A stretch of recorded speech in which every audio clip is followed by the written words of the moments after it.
La Seu Vella ha acollit l'acte institucional en motiu de la Diada Nacional de Catalunya, en què el govern de la Generalitat ha volgut honorar els caiguts en la Guerra de Successió l'any 1714 a Barcelona i el 1707 a Lleida. El delegat del govern a la demarcació, Ramon Ferrer, ha pronunciat un discurs en el que ha destacat l'especial significació de l'acte d'enguany amb motiu del tricentenari. Un acte que, segons Ferrer, no només recorda el passat, sinó que també subratlla la continuïtat històrica d'un poble que es reconeix com a nació, com a subjecte polític i com a dipositari de sobirania. A més, Ferrer ha fet una crida al respecte a la voluntat dels catalans per poder votar la consulta del 9 de novembre per decidir el seu futur. El que jo vindré a subratllar és que per dignitat,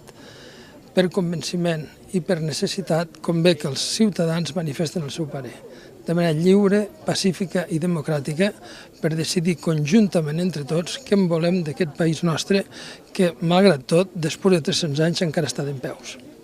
Acte seguit, Ramon Ferrer, juntament amb l'alcalde de Lleida, Àngel Ros, i el delegat territorial del govern a l'Alt Pirineu i Aran, Albert Alins, han fet una ofrena floral en memòria dels lleidatans defensors de les llibertats de Catalunya als peus d'una gran senyera que ha presidit l'acte. Un quartet musical ha clos la cerimònia amb la interpretació de l'himne dels segadors.